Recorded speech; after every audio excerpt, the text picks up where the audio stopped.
హల్లెలూయా. యేసు రాజా నీ మహిమ నాలో ఉండని, యేసు రాజా నీ కొరకు నన్నే బ్రతకని, యేసు రాజా నీ మహిమ నాలో ఉండని, యేసు రాజా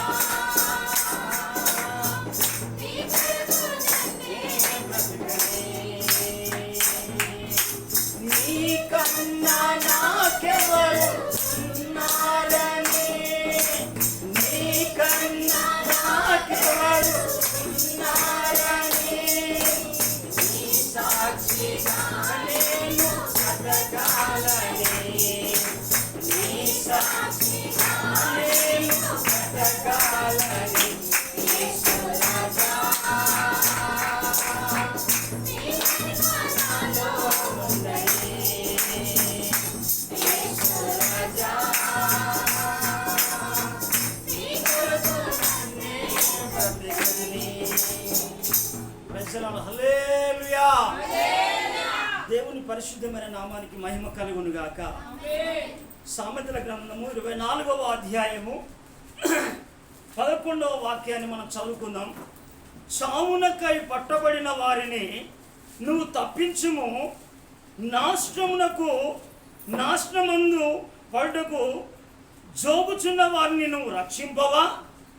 చూడండి, దేవుని యొక్క లేఖన భాగాలను మనం కనుక గమనిస్తే ప్రేమని దేవుని గారు ఇక్కడ ఏమని రాయబడి ఉన్నదంటే, చావునకై పట్టబడిన వారిని నువ్వు తప్పించుము, నాశనమునందు పడుటకు జోగుచున్న వారిని నువ్వు రక్షింపవా అని దేవుని యొక్క లేఖన భాగాలు సెలవిస్తూ ఉన్నాయి. ప్రేమ దేవుని ఎంతోమంది కూడా చావుకు పట్టబడి మరణ ఛాయలోనికి వెళ్ళిపోతున్న వాళ్ళు ఎంతోమంది ఉన్నారు. తర్వాత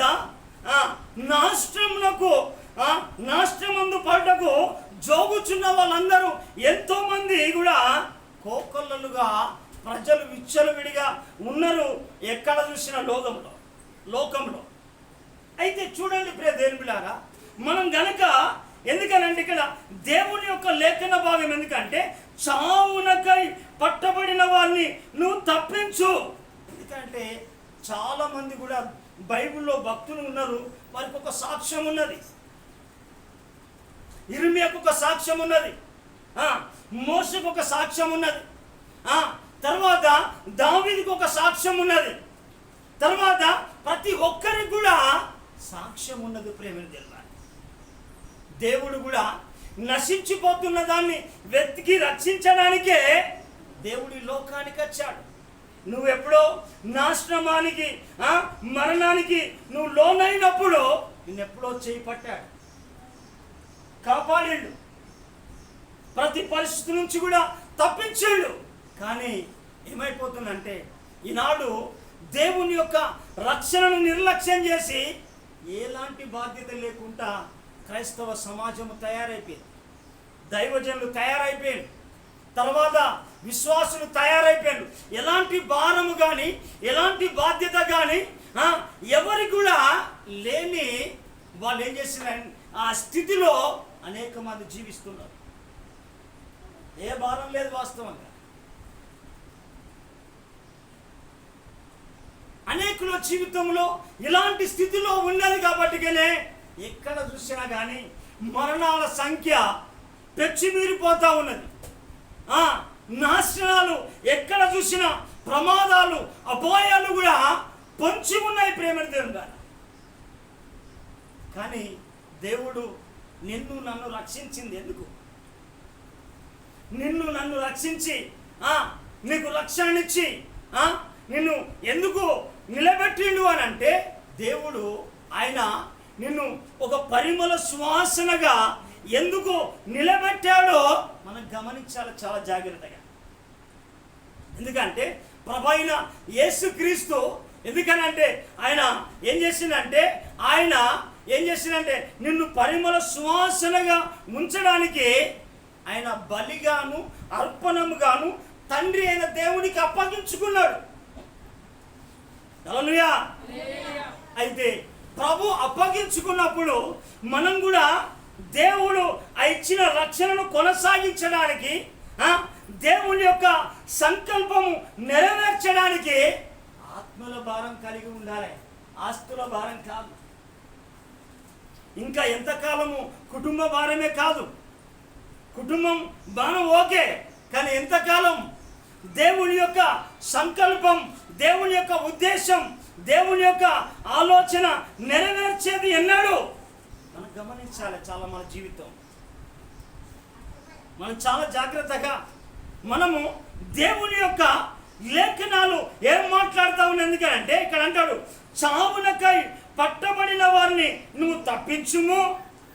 ఎందుకనంటే మనం కనుక ఈ ఆలోచన మనకు లేకపోతే దైవ ఆలోచన మన పట్ల లేదు, దేవుని యొక్క ఆలోచన లేదు అని అంటే దేవుని యొక్క ఆత్మను పొందుకోలే, దేవుని యొక్క శక్తిని పొందుకోలే, దేవుని యొక్క కృపను పొందకుండా ఎలాంటిది అంటే ఎలా గాలేస్తే అటు వెళ్ళిపోతావు. కుటుంబ భారం లేదు, నీ పిల్ల భారం లేదు, ఏ బాధ్యత లేదు, ఎవరు నాశనం అయితేంది, ఎవరు నష్టపోతేంది అని ఎలాంటి కూడా ఏం చేస్తుందంటే కనికరము దయ లేని స్థితిలో ఈనాడు సమాజం తయారైంది. కరోనా వచ్చిన కాంచి చాలామంది పరిస్థితి కూడా భయంకరంగా మార్చబడి, దేవుడు ఎందుకనంటే దేవుడు ప్రతి వారిని కూడా ఎలా సిద్ధపరిచిండు అని అంటే మనం బైబిల్ లేఖనం కావచ్చు చూడవచ్చు. బైబిల్ లేఖన భాగాలు కనుక మనం చూస్తే ప్రేమను జన్మాల మనము కొరింథీయులకు రాసిన పత్రిక, 2వ కొరింథీయులకు రాసిన పత్రిక 2వ అధ్యాయము, 2వ కొరింథీయులకు రాసిన పత్రిక 2వ అధ్యాయము 15వ వచనం, రక్షింపబడు వారి పట్లను నశించు వారి పట్లను మేము దేవునికి క్రీస్తు సువాసనమై ఉన్నాం. అందుకే సువాసన, రక్షణ సువాసన వెదజల్లబడాలి. ఎందుకనంటే ఈనాడు ఎలాంటి భారం లేదు. ఇక్కడ ఏ వాసన, ఎందుకంటే మనము ఒక పువ్వును చూస్తే దానిలో నుంచి ఒక వాసన వస్తుంది. ఒక పండును చూస్తే బనానా అయితే బనానా వాసన వస్తుంది, యాపిల్ అయితే యాపిల్ వాసన వస్తుంది. అయితే క్రీస్తును నమ్మిన వారి పట్ల క్రీస్తు సువాసన వెదజల్లబడాలి. అందుకే ఇక్కడ దేవుని యొక్క లేఖన భాగం కనుక మనం చూస్తే ఇక్కడ ఏమంటాడంటే, మనం కనుక చూస్తే ప్రేమ ద్వారా ఇక్కడ మంచి మాట రాయబడింది ఏంటంటే, రక్షింపబడి వారి పట్లను నశించు వారి పట్లను మేము దేవునికి క్రీస్తు సువాసనమై ఉన్నాము. మరి నీ దగ్గర ఏ సువాసన ఉందో ఒక్కరన్నా నీ దగ్గర, నీ ద్వారా, నీ ప్రార్థన ద్వారా, నువ్వు చెప్పే వాక్యము ద్వారా ఎవరైనా రక్షింపబడిల్లా, త్రోవ తప్పిన వాళ్ళు త్రోవలో నడవగలిగిల్లా మనం గమనించాలి ప్రేమ దేవుడు. అందుకే ఇక్కడ కింద లేఖన భాగం కనుక చూస్తే అక్కడ మంచి మాట రాస్తూ ఉంటాడు, నశించుచున్న వారికి మరణార్థమైన మరణపు వాసనగాను, రక్షింపబడిన వారికి జీవార్థమైన జీవం వాసనగాను ఉన్నాము. పౌలు చూడండి, పౌలు జీవితాన్ని కనుక మనం ఆలోచన చేస్తే ఎలాంటి జీవితం జీవిస్తూ ఉన్నాడు.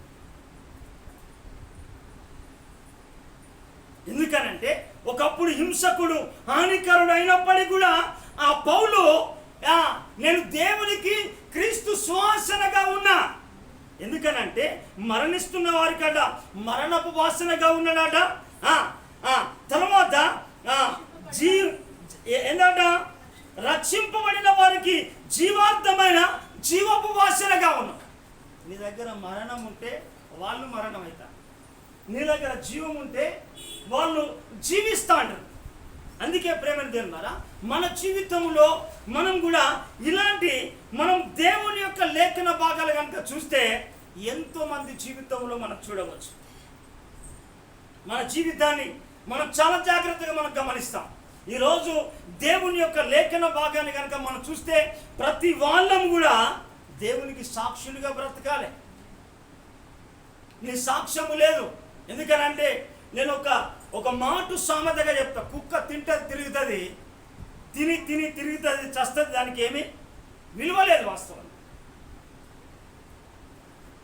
కానీ దేవుని పిల్లలంగా మనం ఏం కావాలంటే క్రీస్తుకు మనము దేవునికి క్రీస్తు సువాసనగా మనం బ్రతకాలి. హల్లెలూయా.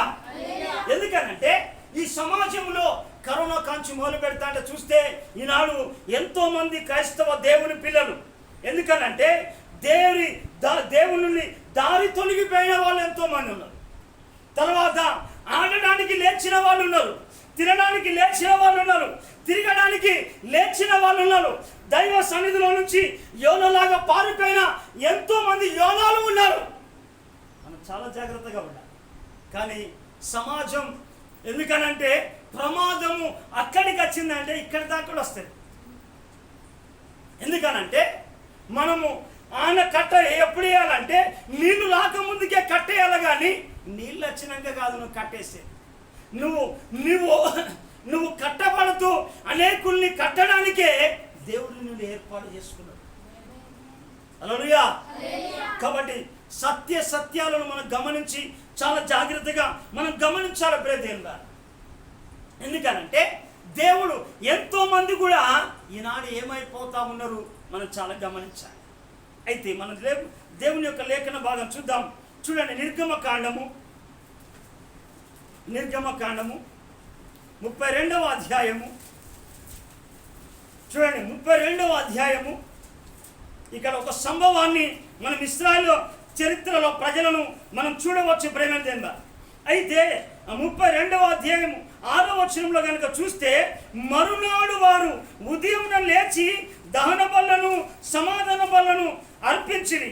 అయితే అప్పుడాట అర్పించే సమయంలో ఏం చేసినట్టు అప్పుడాట జనులు తినుటకును త్రాగుటకును కూర్చుండి ఆడుటకు లేచారు.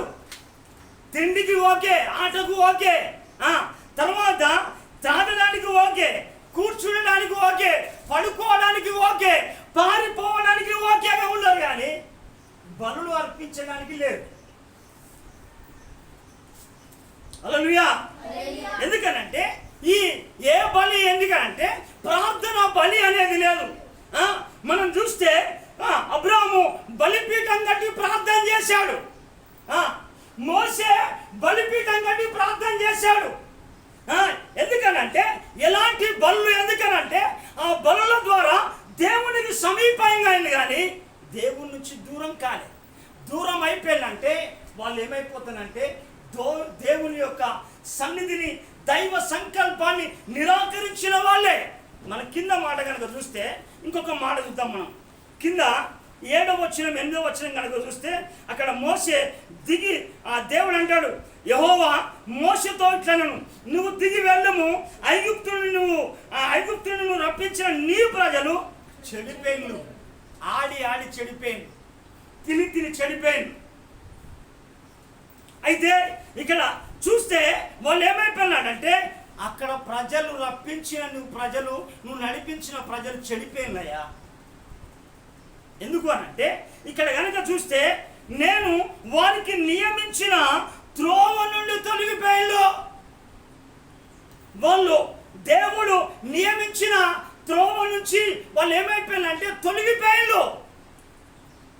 ఈనాడు చాలా మంది తొలగిపోయారు, ప్రార్థన నుంచి తొలగిపోయారు. దేవుని యొక్క వాక్యానుసారంగా జీవించవలసిన ప్రజలు ఆ వాక్యానుసారమైన జీవితం లేకుండా సావాసం నుంచి తొలగిపోయారు చాలా మంది. ఈనాడు కూడా అనేకులు కూడా తొలగిపోయి ఏం చేసిందంటే ప్రియమైన దేవుని ద్వారా దేవుని యొక్క ఆ సంకల్పం నుంచి ఏం చేసిందంటే వాళ్ళట రమ్యమైన మార్గాన్ని నిరాకరించి హృదయంలో తొలగిపోయారు. వాక్యానుసారంగా జీవించే ప్రజలు తొలగిపోయారు. దైవ సన్నిధిలో గడపవలసిన ప్రజలు విచ్చలవిడిగా తిరగడానికి ఏం చేసిందంటే ఇష్టానుసారంగా జీవితం జీవించడానికి వాళ్ళు తిరుగుతూ ఉన్నారు. వాళ్ళనట దేవుడు అంటారు, ఇంకా రోమిల సంఘాన్ని చెప్తా అంటే వారాట దేవునికి మనసులో చోటు ఇవ్వలేదు కనుక వారిని భ్రష్ట మనసుకు అప్పగించిండట దేవుడు. ఇలాంటి వాళ్ళట మరణానికి తగిన వాళ్ళు. హల్లెలూయా. అంటే వీళ్ళు ఎక్కడి నుంచి దేని నుంచి తొలగిపోయిండు అని అంటే మన కిందికి వస్తే ప్రేమ దేవుని ద్వారా ఇంకా 9వ వచనంలో అక్కడ కనుక చూస్తే అక్కడ దేవుడు ఒక మరొక మాట అంటాడు. యెహోవా ఇక్కడ ఏమంటాడంటే యెహోవా ఇట్లను, ఇగో నేను ఈ ప్రజలను చూచి ఉన్నాను, ఇదిగో వారు లోబడలని ప్రజలు. లోబడరయ్యా, మెడ వంచరు వాళ్ళు, ప్రార్థన చేయడానికి మెడ వంచరు, చదవడానికి ఇష్టపడరు, ఉపవాసం ఉండడానికి ఇష్టపడరు, తినడానికైతే పక్కనయ్యా. ఎందుకనంటే ఇలాగ సమాజం తయారైపోయింది. ఇలా తయారైపోయి ఏం చేసిందంటే ఎవరంటే రమ్యమైన మార్గాన్ని నిరాకరించారు. రమ్యమైన దేశమును, ఎందుకనంటే పాలు తేనెలు ప్రవహించే దేవుడు నివసించే ఆ దేశాన్ని నిరాకరించారు. ఎందుకు అనంటే వాళ్ళు ఫస్ట్ ఆఫ్ ఆల్ ఏమైందంటే దేవుని యొక్క మార్గం నుంచి వాళ్ళు ఏమైపోయిందంటే తొలగిపోయారు. మనం చూద్దాం బైబిల్ గ్రంథంలో చూడండి, చాలా గమనించండి. ఈ దినమున ప్రజల పరిస్థితి, సంఘాల పరిస్థితి, దైవజనుల పరిస్థితి, తర్వాత విశ్వాస పరిమాణం యొక్క ఆలోచనలు కనుక చూస్తే ఎక్కడ నువ్వు తొలగిపోయినవో గమనించు. ఇక్కడ వాళ్ళ జీవితాన్ని కనుక చూస్తే వాళ్ళు మొట్టమొదట మనం చూద్దాం 106వ కీర్తనలో మనం చూద్దాం ప్రేమ ద్వారా వాళ్ళు ఏం చేసిందంటే ఇక్కడ కనుక చూస్తే 106వ కీర్తన 24వ వచనం కనుక చూస్తే వారు రమ్యమైన దేశాన్ని నిరాకరించారు. కారణం ఏంటంటే సావాసం నుంచి తొలగిపోయారు, ఈ లోక కార్యాల్లో మునిగి తేలుతున్నారు. ఆ దేశం అంతా ఈ దేశమే కావాలి అంటే మాకు దేవుని రాజ్యం మాకు అవసరం లేదయ్యా. ఎందుకనంటే మేము మా కడుపు నిండితే చాలు, మాకు బట్టలు ఉంటే చాలు, రొట్టెలు ఉంటే మాకు చాలు, మేము కలిగి ఉన్న ఈ దేశమే మాకు చాలు, మళ్ళా గా దేశం ఎందుకయ్యా అంటే వాళ్ళు ఏమైపోయినంటే వాళ్ళు రమ్యమైన దేశాన్ని నిరాకరించాట. ఆయన మాటను నమ్మకపోయిండు. ఎంతమంది నమ్ముతా ఉన్నారు దేవుని మాట? ఎంతమంది దేవుని మాట విశ్వసిస్తూ ఉన్నారు? ఆ మాటకు కట్టుబడే వాళ్ళు ఎంతమంది? ఆ మాట ప్రకారం విశ్వసించే వాళ్ళు ఎంతమంది? ఆ మాట ప్రకారంగా ప్రార్థించే వాళ్ళు ఎందరు?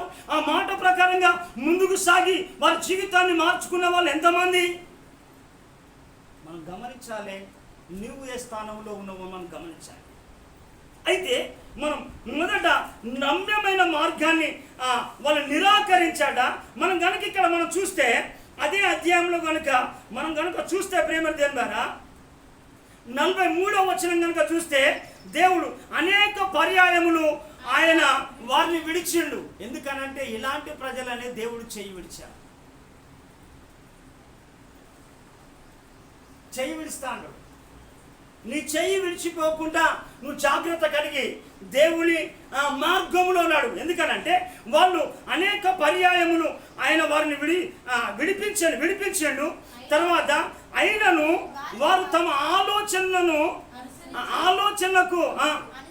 ఆలోచనలను అనుసరించి ఇంకా దేవుని మాటకు తిరుగుబాటు చేయడం జరిగింది. అయ్యా, లోబడకుండా తిరుగుబాటు చేసేవారు.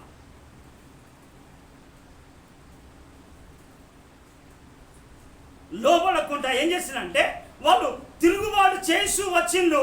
ఎందుకనంటే తమ దోషము చేత ఈయన దశ నొందారు. వాళ్ళ పాపములను బట్టి, దోషములను బట్టి, అపరాధములను బట్టి.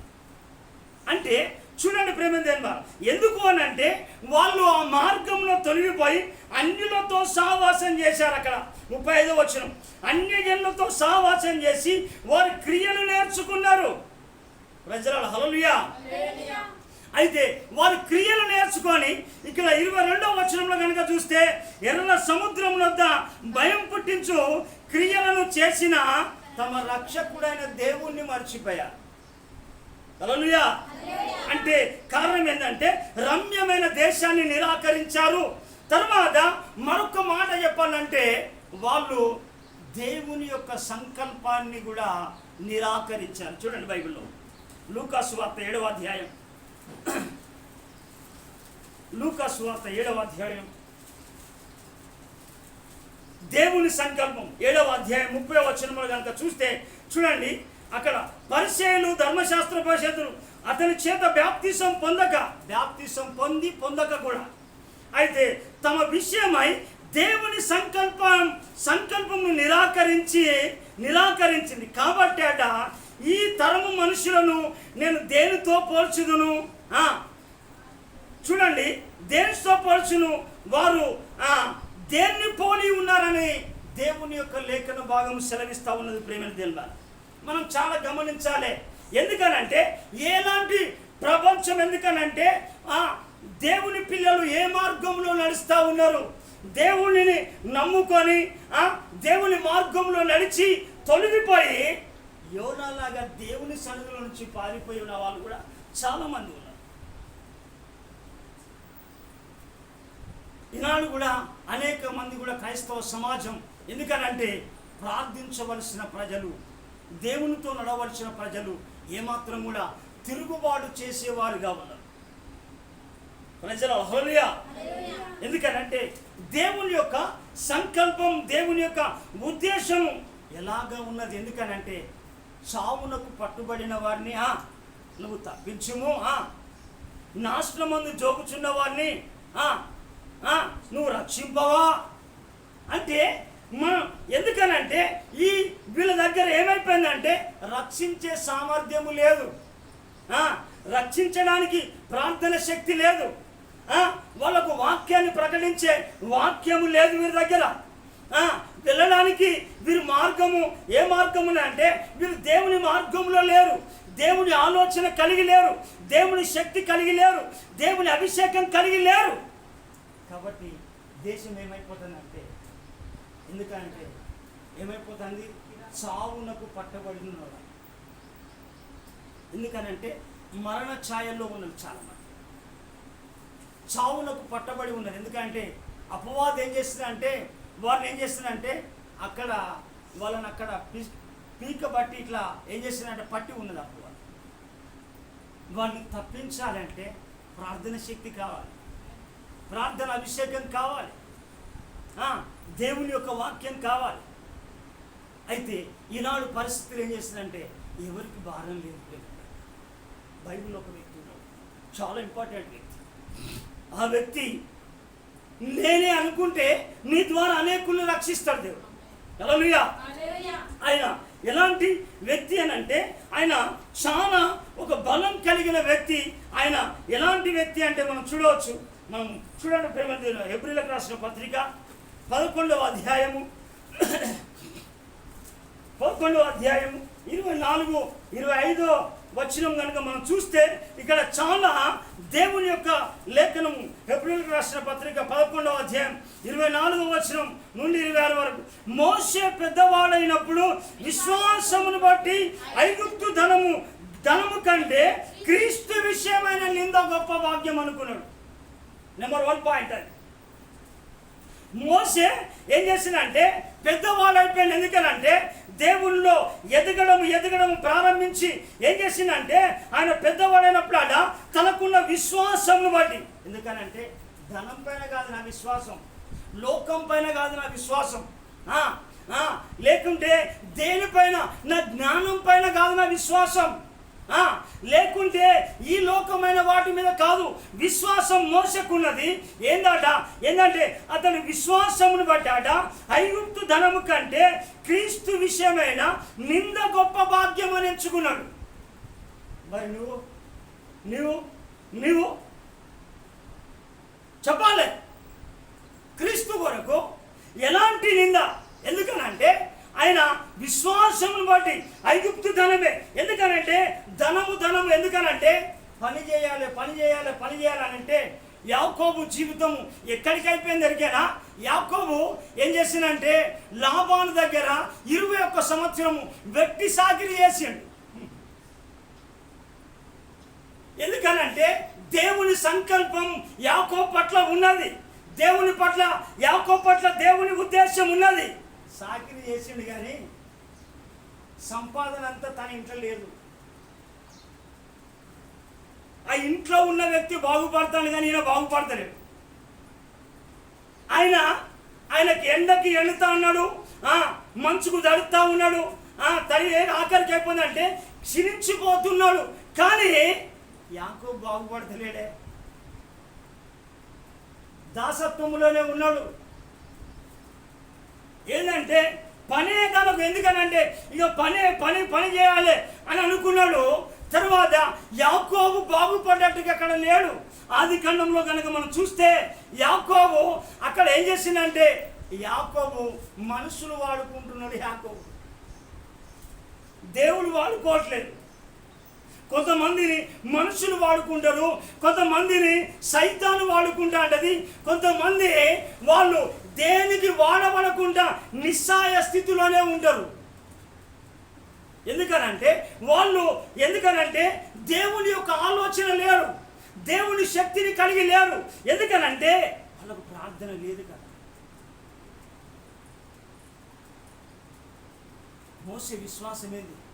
40 రాత్రులు 40 పగళ్ళు ఏం చేసిందంటే మోసే సినాయి కొండ పైన దేవునితో గడపడం ప్రారంభించాడు. మోసే ఎందుకనంటే అంత విశ్వాసం రావడానికి కారణం ఏంటంటే 40 రాత్రులు 40 పగళ్ళు ఆయన ఏం చేస్తాడంటే ప్రార్థన చేసి దేవుని యొక్క మహిమను పొందుకొని దైవ సన్నిధిలో గడిపిన వాడే మోసే.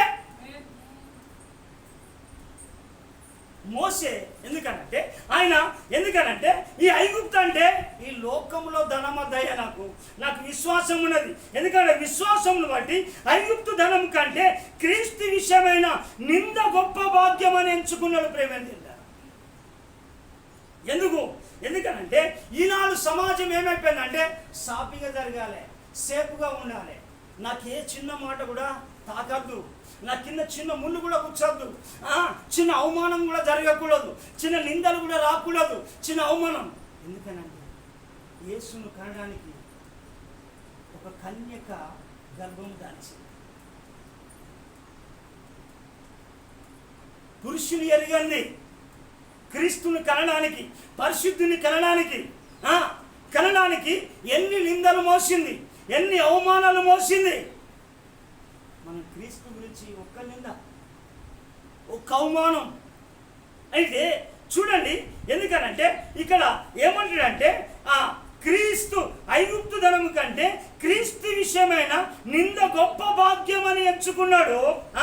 అల్పకాలము పాపభోగం అనుభవించడం కంటే దేవుని ప్రజలతో శ్రమ అనుభవించడం మేలని ఎంచుకున్నాడు. ప్రేమేంద్ర మనము ఎందుకనంటే ఈనాడు ఎలాంటి నిందలు అవసరం లేదు, ఎలాంటి శ్రమ కూడా అవసరం లేదు.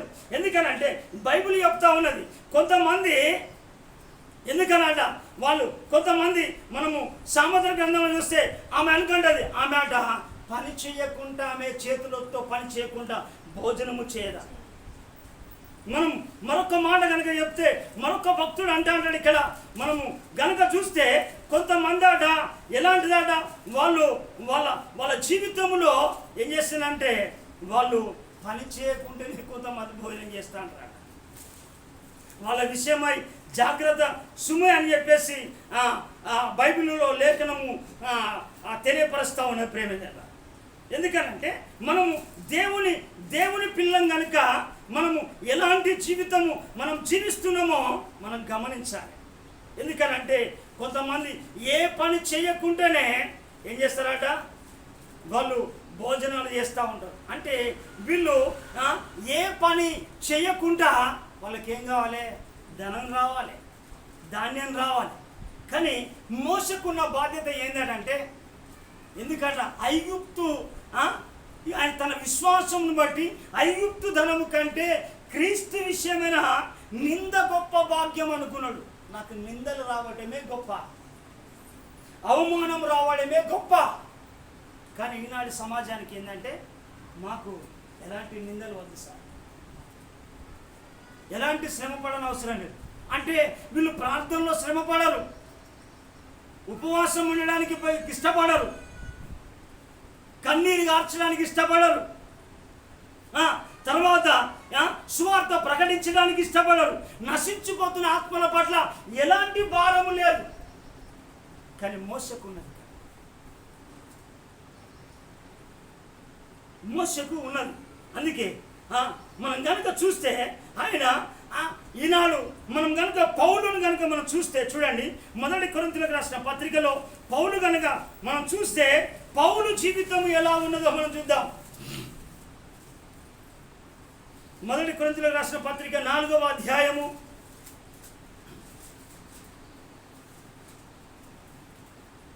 4వ అధ్యాయము ఇక్కడ చూడండి 10 నుంచి 11, 12, 13, 14 వచనం కనుక చూస్తే, మేము క్రీస్తు నిమిత్తము వెర్రివారము, మీరు క్రీస్తునందు బుద్ధిమంతులు, మేము బలహీనము, మీరు బలవంతులు, మీరు గనులు, మేము గణహీనము, ఈ గడియ వరకు ఆకలి దప్పులు గలవారము, దిగంబరులము, పిడిగుద్దులు తినుచున్నాము, నిలవరమైన నివాసము లేక ఉన్నాము, సహస్తాలతో పనిచేసి కష్టపడుచున్నాము, నిందింపబడి దీవించుచున్నాము, హింసింపబడి ఓర్చుకొనుచున్నాము, దూషింపబడి బతిమాలు కొనుచున్నాము, లోకమునకు మురికిగాను అందరికీ పెంటగాను ఇప్పటి వరకు ఎంచబడి ఉన్నాము. దేవుని పిల్లల లక్షణం అండి అది. ఇది మోసే ఉన్నది. ఎందుకనంటే మోసే వాజ్ ఇంపార్టెంట్ మ్యాన్. ఎందుకనంటే దైవ ఆలోచన కలిగిన వాడు మోసే. ఎందుకనంటే ఈనాడు క్రైస్తవ సమాజం ఏంటంటే దైవ సన్నిధి నుంచే తొలగిపోయింది, ప్రార్థన నుంచి తొలగిపోయింది, వాక్యానుసరమైన జీవితం నుంచి తొలగిపోయింది. వాళ్ళకు ఏంటంటే వాళ్ళు ఆడడానికి లేచాడు, తినడానికి లేచాడు, పడుకోవడానికి సిద్ధమైన ప్రేమ. నా ప్రాణమా తినుము, తాగుము, సుఖించుము. ఎందుకనంటే ఇదే మా జీవితం అనుకుంటా ఉన్నాం. అయితే ఇక్కడ కనుక పౌలు జీవితాన్ని కనుక మనం చూస్తే, పౌలు ఎందుకంట ఇప్పటి వరకట దూషింపబడి కూడా బతిమాలు కొంచున్నాం. క్రైస్తవ జీవితం అండి. క్రీస్తు ఎన్నో నిందలు పడిండు, ఎన్నో అవమానాలు భరించాడు, ఎన్నో కష్టాలు భరించాడు. అయితే చూడండి, మనము అదే విధంగా మనం చూస్తే అయితే సేమ్ కూడా యేసు ప్రభుకున్న లక్షణాలు పౌలులో ఉన్నాయి, పౌలుకున్న లక్షణాలు మోషేలో ఉన్నాయి. మరి నువ్వెలా ఉన్నావు, నేనెలా ఉన్నాను? ఆలోచన. దైవజనులు ఎలా ఉన్నారు ఈ దినమున? ఒక వెళితే స్వార్థ వెళితే ఒక నిందైనా వస్తున్నదా, ఒక అవమానమైన వస్తున్నదా, శ్రమపడైనా ఒక ఆత్మనైనా సంపాదించగలుగుతున్నామా? చూడాలి. ఎందుకనంటే నీ ప్రార్థనలో ఎంత శక్తి ఉన్నది, నీకెంత విశ్వాసం ఉన్నది, ఎంత దైవభక్తి కలిగి ఉన్నావు. అందుకే ఇక్కడ ఏం చేస్తా అంటే ఈ మోషే ఏం చేస్తున్నాడంటే ఐగుప్తు ధనము కంటే క్రీస్తు విషయమైన నింద గొప్ప భాగ్యమని ఎంచుకొని అల్పకాలము పాప భోగం అనుభవించడం కంటే దేవుని ప్రజలతో ఏంటిదట శ్రమ అనుభవించడం మేలు. అందుకే అన్నాడు ఇక్కడ. ఎందుకనంటే అక్కడ అతడు అయితే మేలను ఎంచుకున్నాడ. నేను పరో యొక్క కుమారుడును, పరో కుమార్తె యొక్క కుమారుడుని అనిపించుకుంటా కాడ ఒప్పుకోలేదు. ఎందుకనంటే నాకు నిందే కావాలి. అంటే ఈ దినంన క్రైస్తవ జీవితం అనుకుంటాం చాలామంది, సార్ ఇది పూలబాట సార్, నాకు చిన్న ముళ్ళు కూడా, చిన్న గాయం కూడా కావద్దు అని అంటే శ్రమ పడడానికి ఇష్టపడట్లేదు. కష్టపడడానికి ఒక ఆత్మను దేవుడు నన్ను రక్షించాడు. నేను కొంతమందినైనా సందేహపడు వారిపైన నేను కనికరం పడతా. నాకు దేవుని ప్రేమ, క్రీస్తు ప్రేమ నన్ను బలవంతము చేస్తాను అంటాడు పౌలు. ఎందుకనంటే ఎందుకు నా ఆత్మను రక్షించాలి, నేను నశించిపోతున్న వారిని, ఎందుకనంటే చావునకు పట్టుబడిన వారిని నేను తప్పించవలసిన బాధ్యత నా పైన ఉన్నది. ఎంతోమంది నశించిపోతూ ఉన్నారు, అపవాది ఊరిలో ఉన్నారు, సాతాను కబంధాస్తాల్లో ఉన్నారు, ఎంతోమంది మంత్రశక్తుల ద్వారా ఎంతోమంది పట్టబడి ఉన్నారు, ఎంతోమంది కూడా సావునకు నశించిపోతూ రకరకాల ప్రజలు కూడా నరకానికి ఎంతోమంది వెళుతున్నప్పుడు కూడా ఎలాంటి భారం ఈనాడు క్రైస్తవ సమాజానికి లేదు. కానీ మోసే ఏమంటాడంటే, ఆయన ఏమంటాడంటే ఐగుప్తు విశ్వాసమును బట్టాడ ఐగుప్తు ధనము కంటే క్రీస్తు విషయమైన నింద గొప్ప భాగ్యం అని ఎంచుకోవాలి. ఈనాడు కూడా ఎవరికి కూడా ఏంటంటే ఎలాంటి భారం లేదు, కానీ కనీసము వాళ్ళ కుటుంబం రక్షించుకునే బాధ్యత లేదు. అందుకే పౌలు ఏమంటాడంటే ఒక మాట చెప్తా ఉంటాడు. ఎందుకనంటే తన కుటుంబాన్ని, ఎందుకనంటే దేవుని తన కుటుంబాన్ని అయినా రక్షించుకునే సామర్థ్యము లేక ఇలాంటి వారిని ఏమంటున్నారో చూడండి. దేవుని యొక్క లేఖన భాగాన్ని చూద్దాం. తిమోతి రాసిన పత్రిక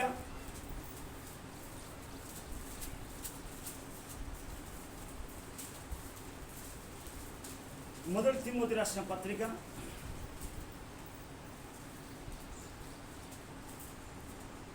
5వ అధ్యాయము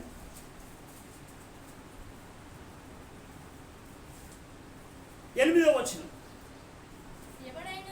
ఎవడైనను స్వకీయులను విశేషంగా తన ఇంటి వారిని సంరక్షింపకపోయిన ఎడల వాడు విశ్వసత్య త్యాగము చేసిన వాడై అవిశ్వాసి కన్నా, చూడండి, కనీసం తన ఇంటి అంటే ఎందుకనంటే ఏ భారం లేదు. ఎందుకనంటే తిండి భారం ఉన్నది తప్ప బట్టల భారము ఈ లోకమైన భారం ఉన్నది. కానీ తన ఇంటినన్న రక్షించగలేకపోవడం మాట దేవుని యొక్క లేఖన బాగా సెలవిస్తాం.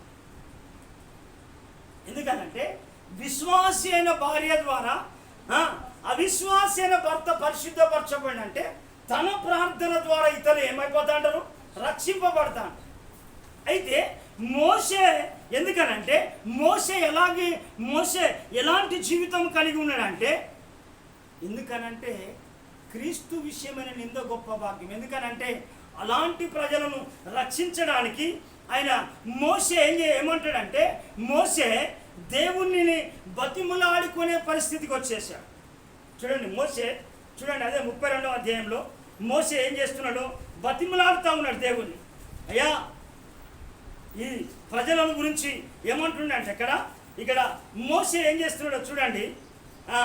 అయ్యా ఆ కోపము నువ్వు ఊరకుండా అని చెప్పేసి మాట్లాడు. 32వ అధ్యాయం 10వ వచనంలో ఇక్కడ ఏమంటాడంటే, కావున నువ్వు దేవుడు అంటాడు, కావున నువ్వు ఊరకుండము, నా కోపం వారి మీద నుండనిమ్ము, నేను వారిని కాల్చివేసి నిన్ను గొప్ప జనంగా చేస్తానని మోషేని అంటా ఉన్నాడు దేవుడు.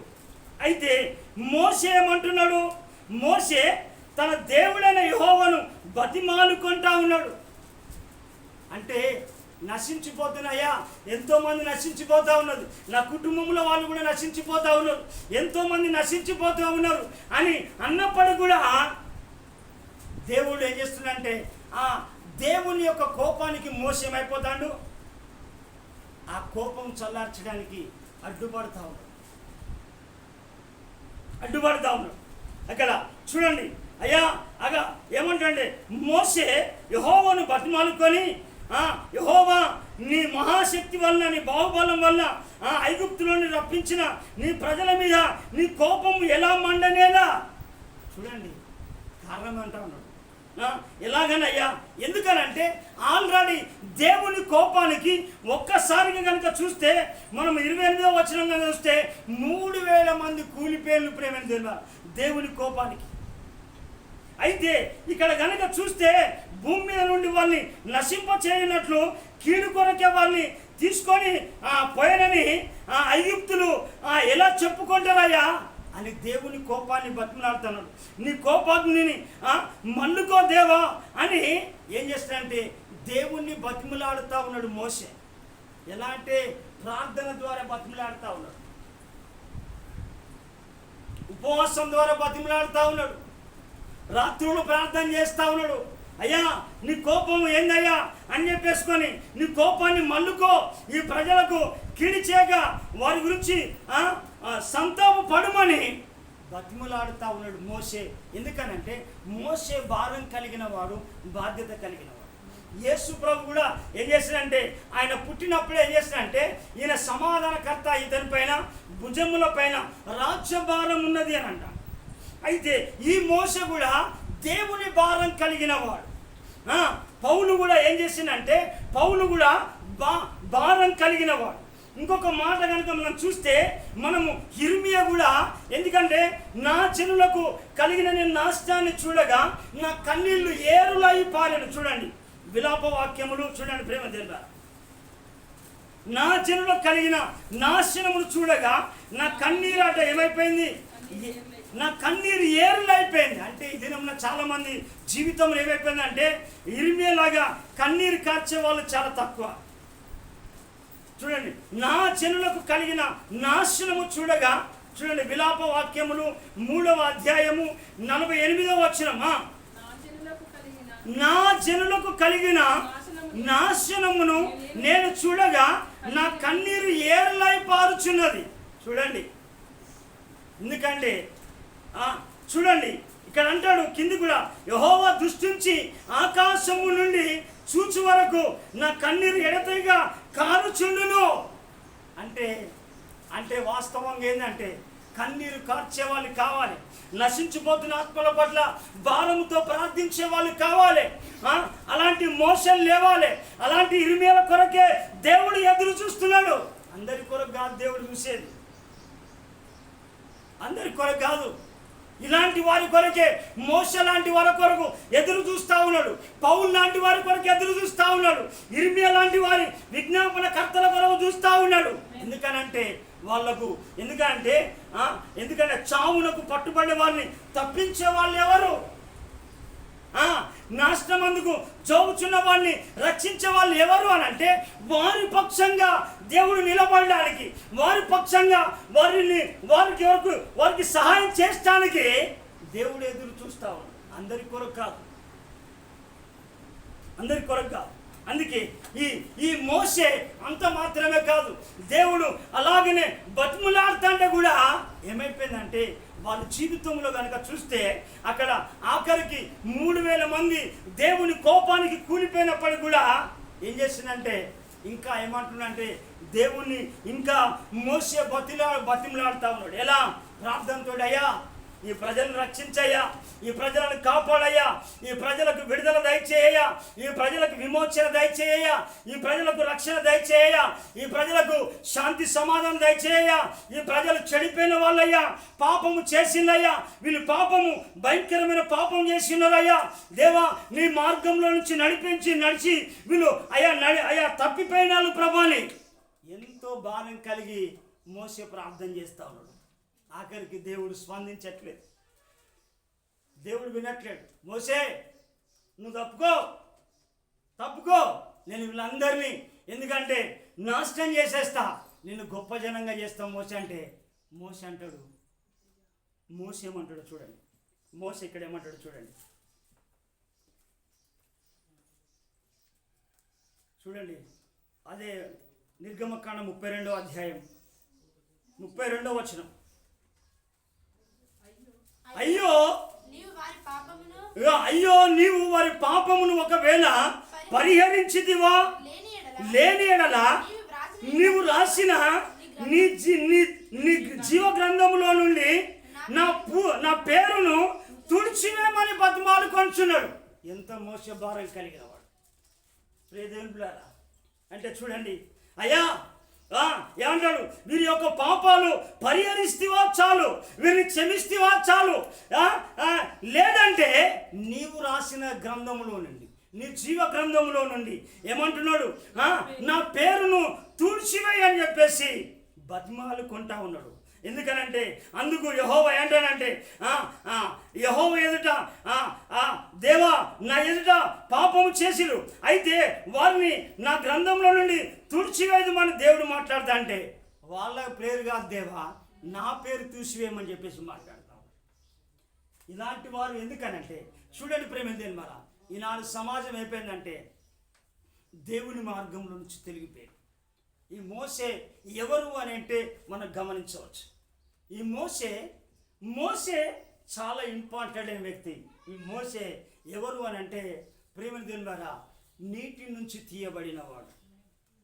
తన తల్లి మోసెను ఒక రాజు చంపాలన్న ప్రణాళిక ఉన్నప్పుడు, మగపిల్లందరిని చంపుతూ ఉన్నప్పుడు ఈ మోషే జన్మించాడు. జన్మించినప్పుడు ఈ మోషేను కూడా చంపడానికి రాజు కంకణం కట్టుకున్నాడు. రాజు కంకణం కట్టుకుంటే తన తల్లి 3 నెలలే దాచింది. 3 నెలలే దాచి జమ్ము పెట్టెలో పెట్టి దానికి కీలు పూసింది. అంటే ఆ మోషే అనే పేరుకు ఏంటంటే నీటి నుండి తీయబడినవాడు, అంటే బాప్తీసం పొందినవాడు. హల్లెలూయా. ఆ జమ్ము పెట్టకు కీలు పూసింది. కీలు దేవుని వాక్యానికి సాదృశ్యం. మొదట బాప్తీసం పొందినవాడు, తర్వాత పాల వంటి వాక్యాన్ని ఏం చేసిందంటే అపేక్షించినవాడు. చూడండి, రెండవ పేతురు రాసిన పత్రిక 2వ పేతురు రాసిన పత్రిక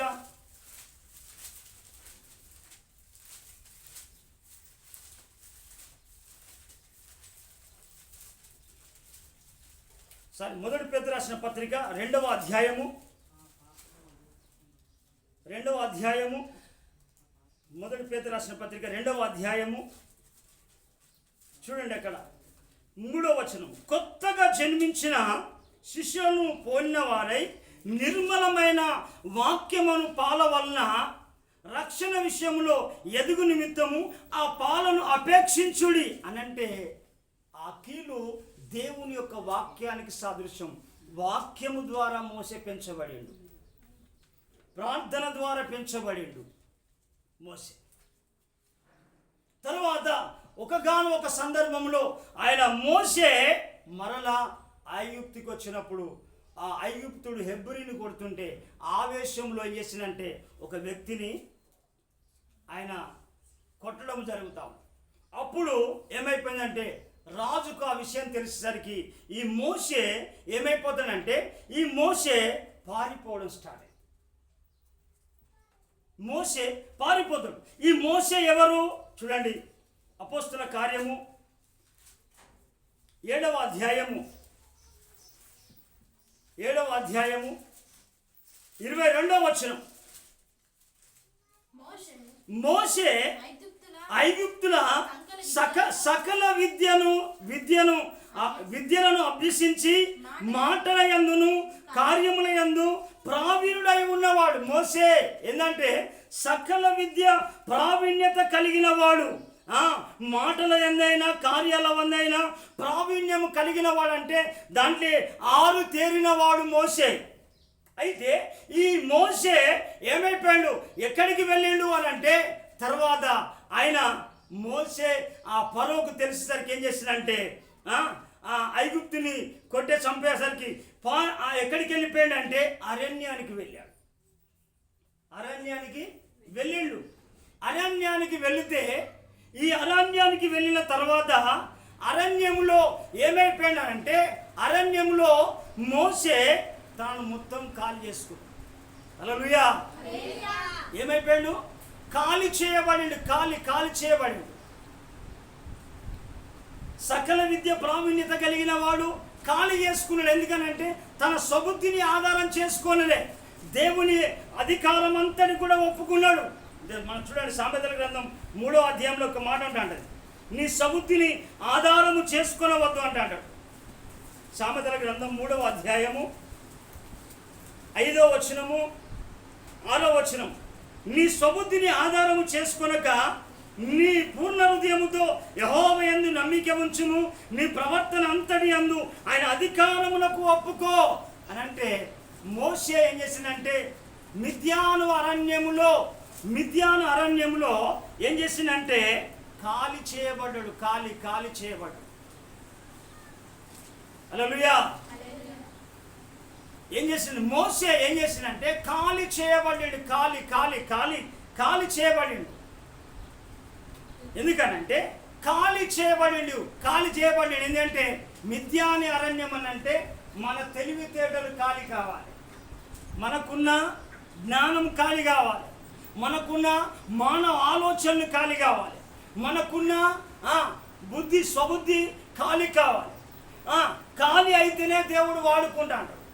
ఖాళీ కాగానే ఎక్కడికి వచ్చేసిండు మోసే, ఎక్కడికి వచ్చేసిండు హోరేబు పర్వతం దగ్గరికి వచ్చేసాడు మోసే. ఎక్కడికి వచ్చేసాడు? హోరేబు పర్వతం దగ్గరికి వచ్చేసి ఏం చేసిందంటే నిర్గమకాండం 3వ అధ్యాయంలో అక్కడ హోరేబు పర్వతం దగ్గరికి రాగానే అక్కడ దేవుని యొక్క స్వరాన్ని వింటాడు. మనం ఖాళీ అయిపోతేనే, మన మాటలు ఆలోచన అంతా ఖాళీ అయిపోతేనే ఏమంటామంటే దేవుని స్వరాన్ని వినగలుగుతాం, దైవ దర్శనాన్ని పొందుకోగలుగుతాం. చదవాలమ్మా 2వ వచనమా.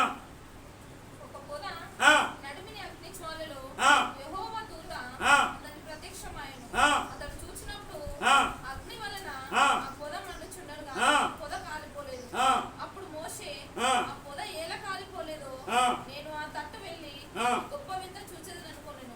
దాన్ని చూచుటకు అతడు ఆ తట్టు వచ్చుట యెహోవా చూచెను.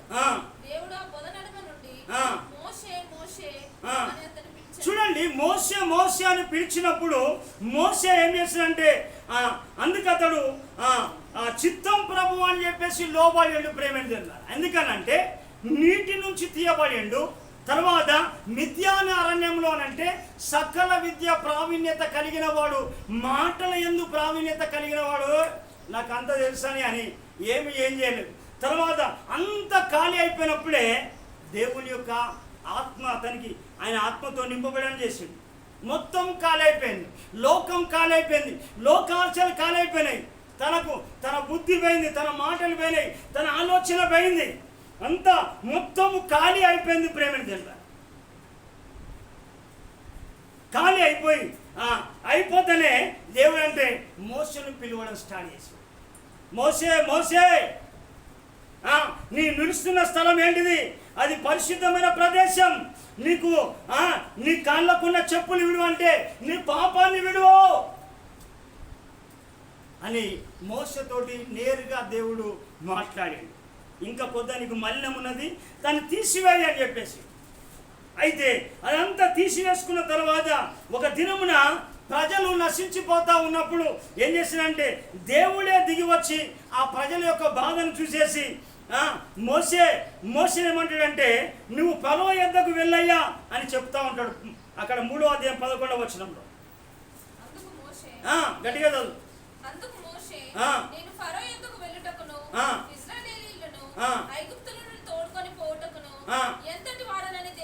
చూడండి, అంటే ఏమైపోయింది? ఈయన సకల విద్య ప్రావీణ్యత ఏమైపోయింది? నాకు మాటలు తెలిసాయా, బైబిల్ ఏంది 2 నిమిషాలు అవుతా అని అనుకోలే, నేను ఎంతటి వాడను అంటే మోసే నాకేం రాదయ్యా కిందికి అంటే అంటాడు. ఇక్కడ ఏమంటాడంటే ఇక నువ్వు వెళ్ళు మోసే, నువ్వు అక్కడికి వెళ్ళు అని మోసతో దేవుడు మాట్లాడుతాడు. 4వ అధ్యాయంలో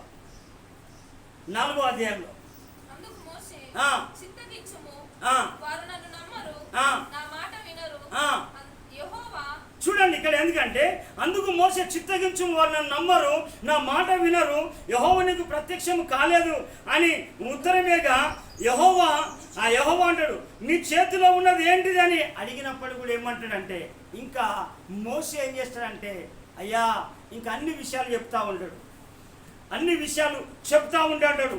ఎందుకనంటే నువ్వు పో అని చెప్తే ఇక్కడ ఏమంటాడో చూడండి 10వ వచనంలో